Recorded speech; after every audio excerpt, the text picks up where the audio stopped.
adolescente, seja bem-vindo. Hoje nós vamos falar um pouco sobre a preparação para o casamento. Eu me chamo Anderson Silva. E eu, Aimee Silva. Sejam bem-vindos. Vamos ver como é que a gente tem que se preparar para o casamento, né? A primeira coisa que a gente tem que saber é que o casamento é uma bênção de Deus. Não é isso, Aimee? É verdade. Nosso primeiro tópico é a bênção do casamento. Por que que o casamento é uma bênção, né? O Senhor, ele é o único que une duas pessoas diferentes para fazer o casamento feliz. Então, nessa época em que a gente está vivendo, nesse século que a gente está vivendo, a gente pode perceber, a gente pode ver muitos divórcios, muitos casamentos destruídos, né? E aí vem uma pergunta para nós: será que ainda existe um casamento feliz na vida da igreja? Um casamento feliz? Vamos lá em Salmos 128 para ver o que diz para nós. Diz assim: bem-aventurado aquele que teme ao Senhor e anda nos seus caminhos. Do trabalho de suas mãos comerás, feliz será e tudo te irá bem. Tua esposa no interior de tua casa será como a videira frutífera, teus filhos como rebentos de oliveira à roda da tua mesa. Eis como será abençoado o homem que teme ao Senhor. Então, quer dizer, para o nosso casamento, para o seu casamento ser abençoado, você precisa temer o Senhor, os dois precisam temer o Senhor, né? O casamento, ele é um dom de Deus, ele nos dá, derrama essa graça sobre nós, né? E o Senhor também fala para a gente não se colocar em julgo desigual. E o que é não se colocar em julgo desigual? Vamos lá em Coríntios, 2 Coríntios 6:14. 2 Coríntios 6:14 fala assim: não vos ponhais em julgo desigual com os incrédulos, porquanto que sociedade pode haver entre a justiça e a iniquidade? Ou que comunhão da luz com as trevas? Então quer dizer que a gente tem que procurar um cônjuge ou esposo, uma esposa dentro da igreja, né? Porque a gente não pode procurar fora do nosso âmbito, que é no mundo, né? A gente acaba se pondo em julgo desigual. E o Senhor, Ele quer nos abençoar com um bom casamento. O Senhor, Ele que escolhe para nós, né? E quando o casamento vem do Senhor, ele é totalmente abençoado. Vamos lá em Provérbios 18:22. Fala assim: o que acha uma esposa acha o bem e alcançou benevolência do Senhor. Agora 19, Provérbios ainda 19:14 diz: a casa e os bens vêm como herança dos pais, mas do Senhor a esposa prudente. Então é o Senhor que escolhe por nós. O Senhor é o único que pode escolher duas pessoas totalmente diferentes e fazer dar certo, fazer um casamento feliz. Mas primeiro, como a gente viu em Salmos 128, primeiro temos que ser tementes ao Senhor, né? Quer falar uma coisa? Então, acontece o seguinte, né? Que não quer dizer que de repente o Senhor não... Tipo, você procurar alguém do mundo aí, né? Tal, não quer dizer que o Senhor não possa abençoar futuramente.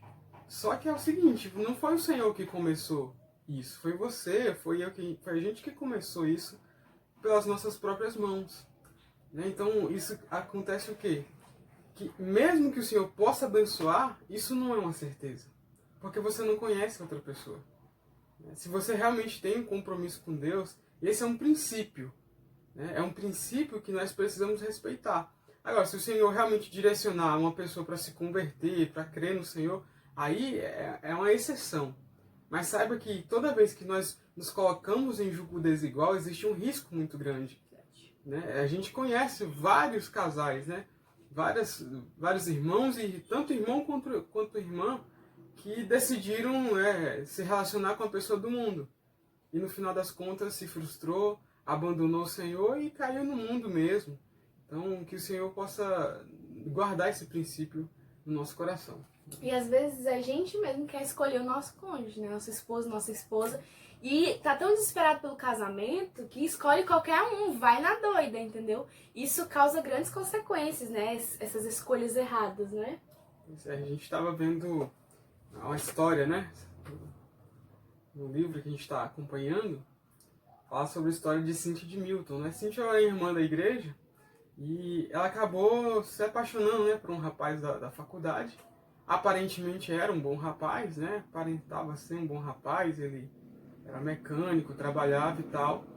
E todos advertiram ela que ela não poderia tomar uma atitude de se casar com ele de maneira tão precipitada. Veja bem, ninguém proibiu, né? As pessoas, os irmãos da igreja, eles não vão proibir você, mas eles vão alertar, né? Vão mostrar para você que existem consequências, né?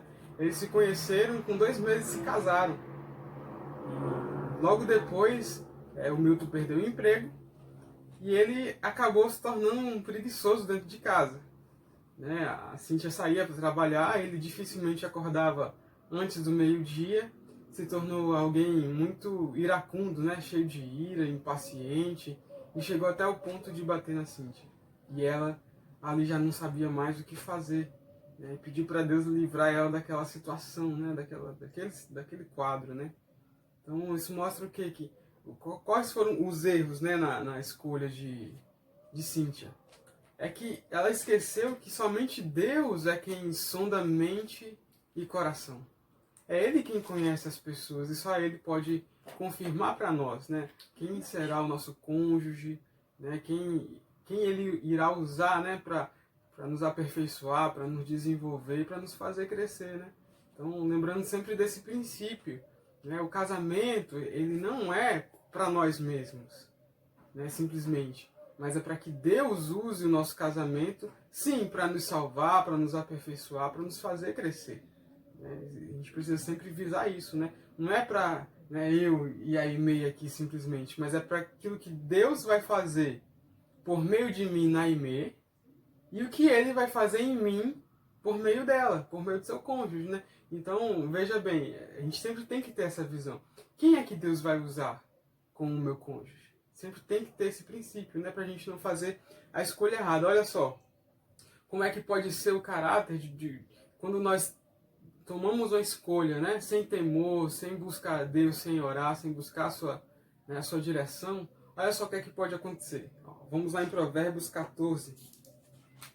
Provérbios 14, versículo 1. Veja bem. A mulher sábia edifica a sua casa, mas a insensata a derruba com as próprias mãos. Então isso é aplicável para o homem também, né? Para os dois. Então você pode de repente casar com alguém sábio, isso é dom de Deus, como a gente viu, né? Como a Aimee leu ainda há pouco. Mas de repente você pode casar com alguém insensato, ou seja, uma pessoa que não tem sabedoria, ela não sabe escolher, ela faz o que dá na telha, o que dá na cabeça dela, né? E aí o que vai acontecer? Com as próprias mãos, esse cônjuge vai destruir a própria casa. Então é muito importante a gente ter bastante temor, né? E olha só, no capítulo 19, versículo 13, ainda fala, ó, um filho tolo é a desgraça do pai, e uma esposa briguenta é como uma goteira que não para. Então, o que significa isso? É você casar com uma pessoa que, por qualquer coisa, ela faz uma confusão, ela briga. Quando, de repente, a vontade dela não é feita, ela fica revoltada ali e briga com você e transforma o ambiente familiar, o ambiente do casamento num caos, né? Numa confusão. Qualquer besteirinha já está fazendo confusão, né? Então, que o Senhor nos guarde, né? Nos livre de ser alguém assim e também de casarmos com alguém assim, né? Que não esteja disposto a mudar. Né? Aleluia. Então, olha só as características básicas, né? Que a gente precisa ter e precisa buscar na outra pessoa, né? No cônjuge, né? No caso, no marido ou na esposa. Olha só, Efésios. Vamos lá em Efésios 5. Isso é de lei, né? Creio que todos sabemos disso. Efésios 5. Versículos 22 e 23. Veja bem. Esposas, que cada uma de vocês se sujeite a seu próprio marido como ao Senhor. Porque o marido é a cabeça da esposa, como também Cristo é a cabeça da igreja, sendo ele próprio o salvador do corpo. Olha só que interessante isso aqui. Por que a mulher precisa ter um coração submisso ao seu marido? Porque é por meio do seu marido que ela vai ser salva. Deus vai usar o seu marido para salvar ela completamente. né, todo o seu ser, né, sua mente, vontade e emoção vão ser salvos por meio do seu marido. Por isso que ela precisa se sujeitar. Não é porque o marido é superior a ela. Não é isso. É porque, segundo a ordem de Deus, é assim que a salvação de Deus opera em nós. E olha só os maridos, veja bem, versículo 25. Maridos, que cada um de vocês ame a sua esposa, como também Cristo amou a igreja e se entregou por ela, para que a santificasse, tendo-a purificado por meio da lavagem de água pela palavra. Então, qual que é o caráter do marido? É o caráter sempre de se entregar, de se doar, para que a sua esposa seja salva. Isso faz parte da base, né, de um bom caráter, de um bom casamento. A gente precisa buscar isso diante do Senhor e verificar, né? Puxa, será que o meu esposo ele tem esse coração de se doar? Né? Será que o meu esposo ele vai entregar a vida dele, né? Está disposto a entregar a vida dele para que o nosso casamento dê certo? E por outro lado, o esposo tem que olhar para a esposa, né? Para o pretendente. Será que realmente ela vai se submeter a mim? Né? Não no sentido de se humilhar, não é isso. Mas será que ela vai respeitar quando eu falar, quando eu tomar as decisões? Será que ela vai estar comigo ali? Né? Não, eu te apoio, né, nessas decisões? Ou será que vai ser uma esposa que sempre contraria, que sempre diz não? Né? Isso é insubmissão. Né? Quando os dois batalham por essa mútua, né, cooperação, então o casamento fica um ambiente muito doce, né? Mesmo com tribulações, porque os dois estão ali cooperando. Né? Louvado seja o Senhor. Então, torna um casamento alegre, né? Feliz, isso. Por causa que o Senhor está no meio, né? E o nosso terceiro tópico, é falando sobre a alegria de um casamento, a alegria de casar-se bem, né? E ele vem contando a história de Luís e de Simone, que ao contrário da história de Cíntia, eles tiveram toda uma preparação para o casamento, né? Eles eram muito amigos, então eles, como é que se fala? Eles priorizaram a amizade deles acima de tudo, entendeu? E eles tiveram princípios. O que a gente deve buscar hoje na vida da igreja para ter uma comunhão, um relacionamento, um casamento, um noivado? São os princípios que a vida da igreja traz para nós. Que é, primeiro, tá tendo sentimento por algum irmão, por alguma irmã, ora, para ver se realmente é do Senhor. Se for do Senhor, já procura um irmão responsável, uma irmã que é de confiança, né? Para falar sobre esse sentimento, e o irmão vai dar direcionamento. Não adianta a gente querer fazer as coisas da nossa forma, de já querer chegar pro irmão e falar que tá tendo sentimento pelo irmão, não. A Luís e a Simone, eles tiveram esse princípio de priorizar tudo isso. E eles, além disso, eles priorizaram a família, eles conheceram a família de cada um, entendeu? Colocaram opiniões das famílias sobre o casamento e sempre investindo em prioridades, né? Tendo uma lista, eles tinham uma lista de padrões de qualidades, né? Tipo, o que você procura numa pessoa para ter uma comunhão, entendeu? Se você procura um bom caráter, você procura uma pessoa que estude muito, você tem que ter essa lista, entendeu? Porque você tem que orar em cima dessa lista. Os irmãos até falam muito pra nós, né? Falavam muito pra nós, que, principalmente pra nós irmãs, que antes de tudo a gente tem que ter uma lista de características da pessoa que a gente quer casar. E a gente ora em cima daquela lista. Eu sei que algumas dentre vocês aí já tem essa lista, ou já teve essa lista de oração. Isso é muito importante, porque a gente vai começar do caráter, a priorizar o caráter daquele irmão, daquela pessoa que você quer, em você mesmo. Então, você quer um caráter bom, você vai começar a fluir dentro de você o seu caráter ser bom também. É verdade. Não é verdade? E que a gente tem que estar prestando atenção. E sempre ter essa lista, porque senão a gente vai sair apontando para todo lado. Não é assim. Tem que ter calma e paciência no momento certo do Senhor, né? E os irmãos, eles sempre têm falado isso para nós, né? Quando a gente quer casar, quando a gente quer ter comunhão, porque eu sei que às vezes dá uma aperto no coração, meu Deus, será que eu vou casar um dia? Verdade. E aí o Senhor, através dos irmãos, nos direcionam, né, pra oração, orar pelo cônjuge mesmo, sem conhecer ainda. Então você, que aí quer ter um casamento feliz, já faça sua listinha. Se você não tem sua listinha, já faça sua listinha de características. Eu quero o irmão que serve, o irmão que busca o Senhor. Sempre priorizando o Senhor à frente de tudo, né? Que aí o Senhor vai abençoar o casamento de vocês. E aí a gente vê também não olhar para a aparência, né? É, Às vezes a gente olha muito para a aparência e não vê o caráter do irmão, não é mesmo? Isso é muito importante, né? Ou da irmã, desculpa. Não quer dizer que essas questões humanas não sejam importantes, elas têm o seu lugar. Mas nós não podemos nos basear nossa escolha de cônjuge simplesmente na aparência de um ou do outro, né? Claro, isso é importante, porque nós somos humanos. Mas isso não pode ser a base, né? Realmente a base tem que ser a escolha do Senhor.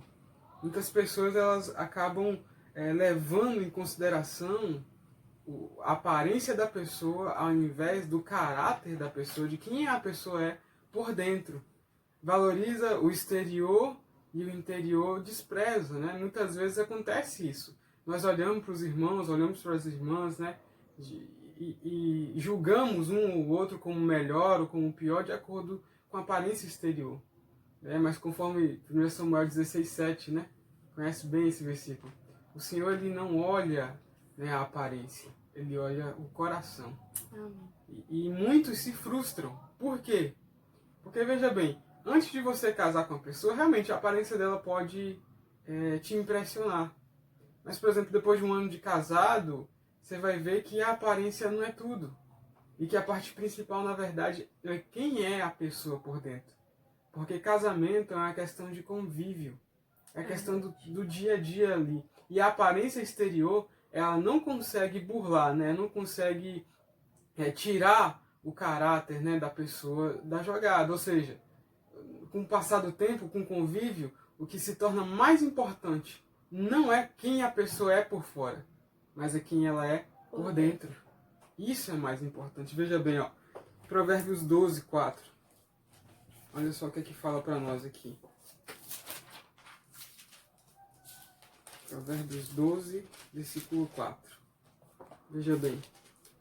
A mulher virtuosa é a coroa do seu marido, mas a que envergonha o marido é como podridão nos seus ossos. O que é a mulher virtuosa? É uma mulher que o caráter dela por dentro é um caráter íntegro. É um caráter que sempre busca o melhor e principalmente que sempre busca a Deus. Amém. Quem é a mulher ou o homem, né, o irmão, que envergonha o esposo?